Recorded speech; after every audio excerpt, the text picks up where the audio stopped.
Hi, I'm Del Shores. And I'm Emerson Collins, the program director here at the Del Shores Foundation. And we are excited to welcome back to share with you all Jiggs Burgess, who was the best play winner for the first Del Shores Foundation Writer Search, just back from his Los Angeles tour for the world premiere production of his winning play, The Red Suitcase.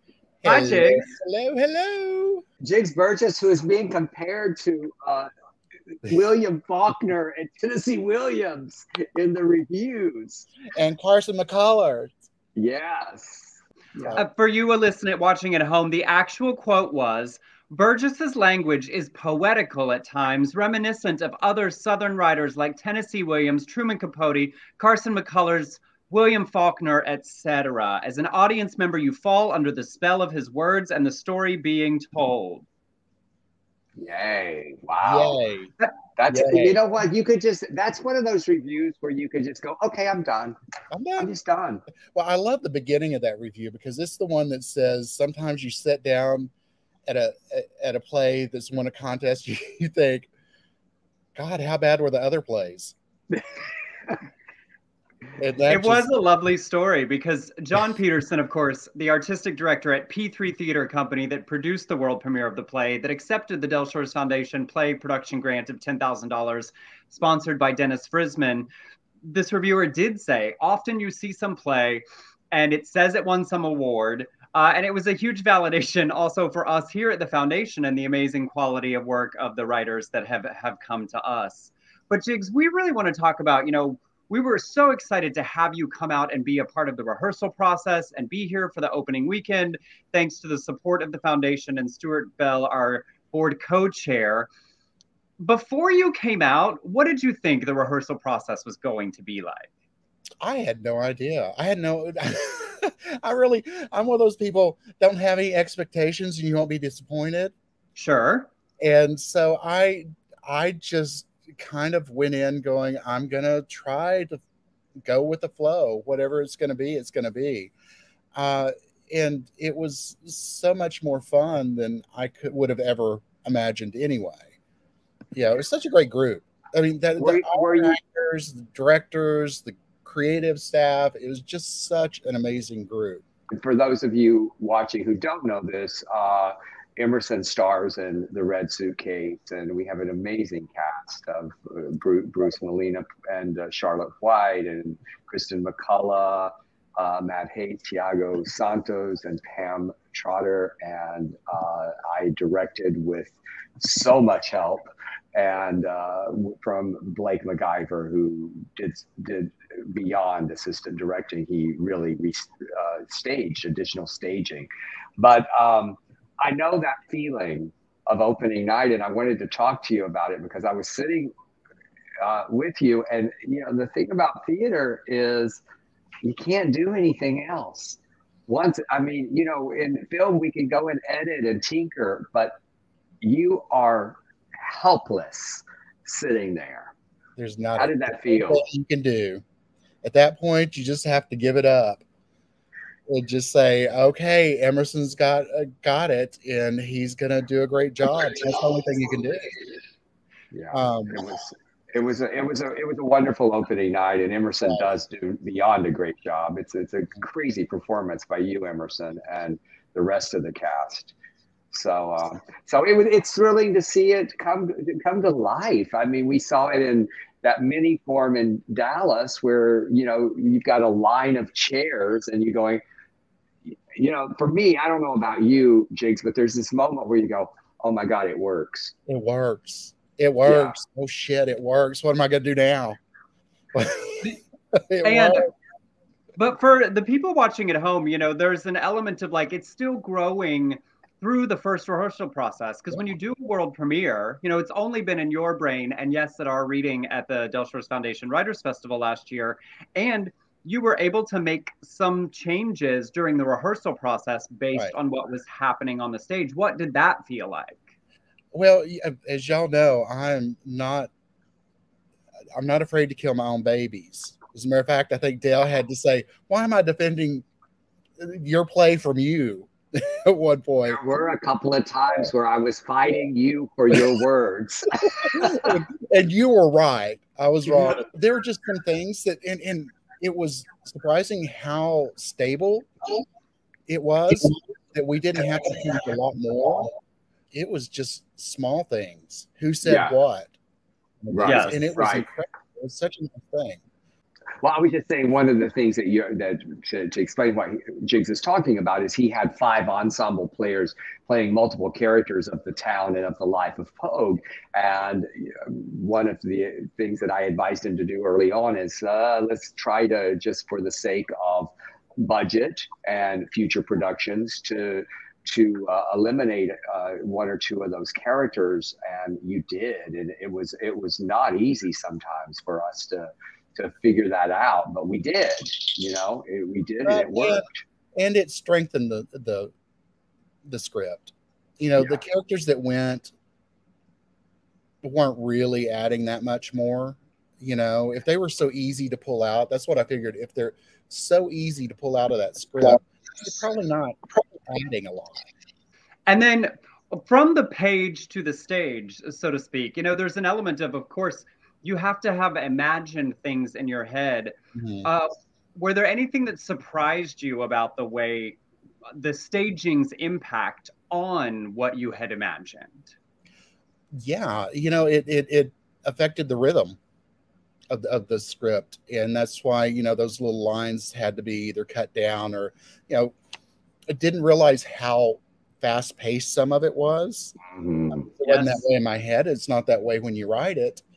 And I think we had a line about when something major happens, it's really fast paced. And then you had this line that was like 2 lines long. And we kind of debated about that, you and I, Emerson, but I had to cut it down because it just messed with the rhythm. And that's the one thing that really surprised me.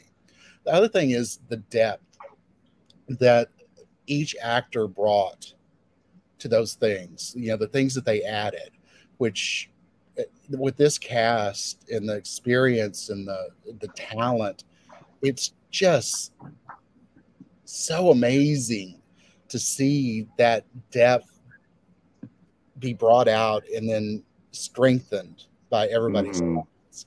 And that's what, I don't know, that surprised me, but it was an incredible thing to watch. It was a gift. It was a gift because I'm thinking right now of a moment in the play that we found in the hands of in the embodiment of Matt Hayes, where Emerson and he are having this conversation as these 2 little boys that are in love with each other. And he has this moment where he pulls out this ring and he says that there's just one line that he goes, it's my mother's, but she doesn't use it. And it was just so heartbreaking that there was just that little framed moment that you knew the history of this kid. And that's you, honestly. That's on the page. It's on the page. But a lesser actor and a lesser production would not have discovered that little gem. There's also the physical things. Emerson does a lot of what I think, Dale, you call gimmies. That are not the physical freebies. Things. I call them freebies. Freebies, that's what it is. Freebies. Well, Emerson also does this amazing, because everybody plays from 3 to 30. 40. It's actually 40. Is it 40? 3 to 40.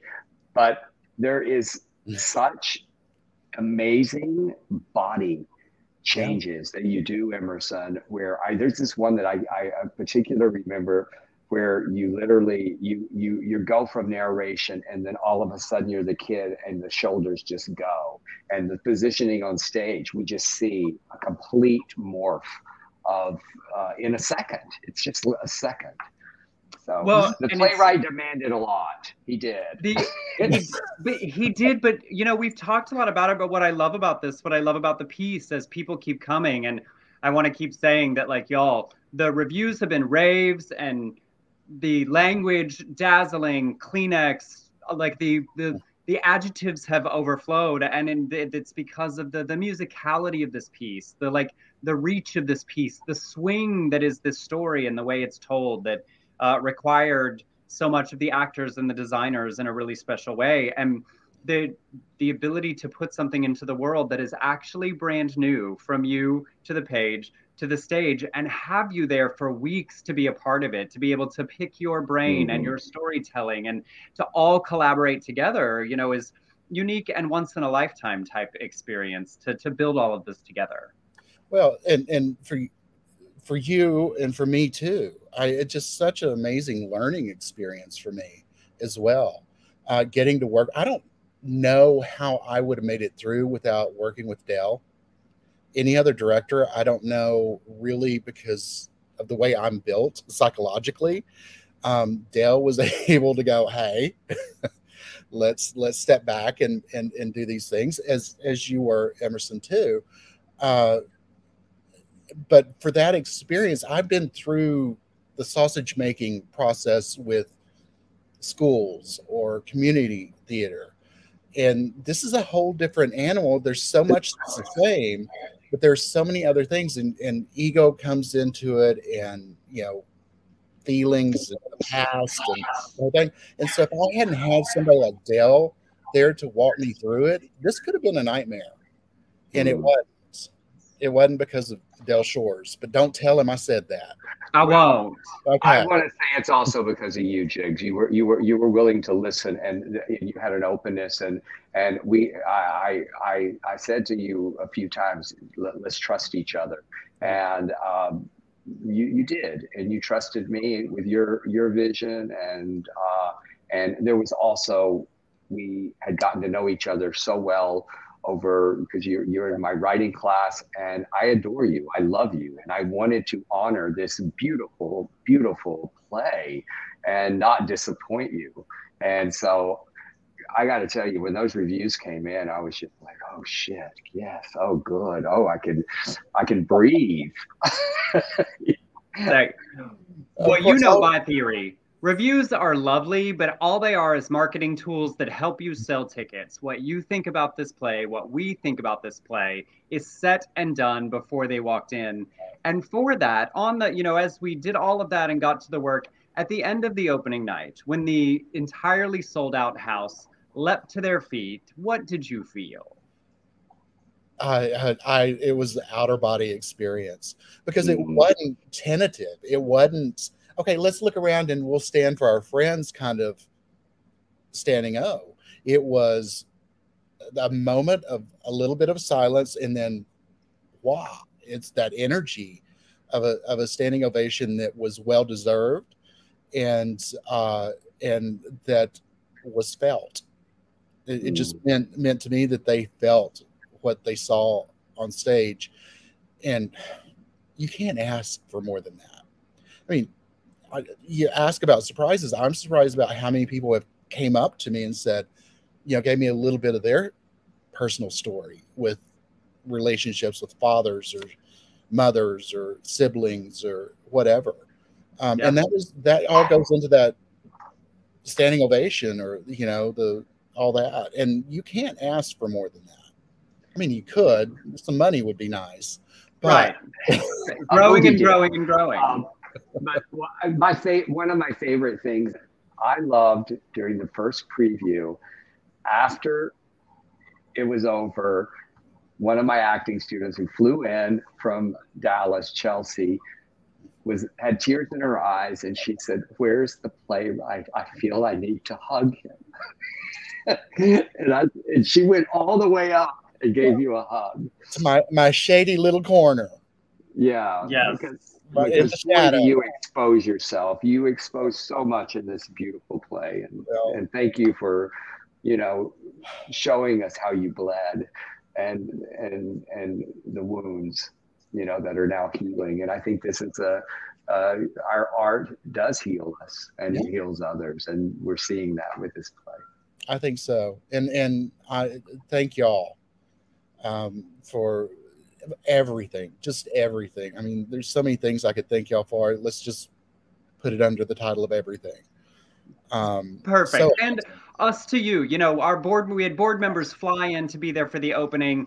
As the foundation, we're so incredibly proud to be standing behind you and this production. As friends, we love you. As artists, I'm grateful for this material. to have, and we promise to continue taking care of and sharing your play.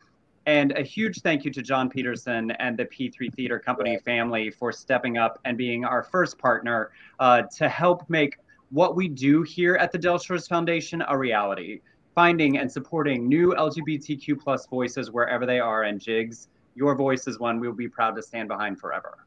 Thank you, Jiggs. You're so talented and you're so amazing, and congratulations. Thank you. So well deserved. This is just a launch pad for me, yes, and that's what the Del Shores Foundation, I'm sure, is striving to do. And I don't know of any other contest or any other foundation that does this. It's beyond. So thank you all.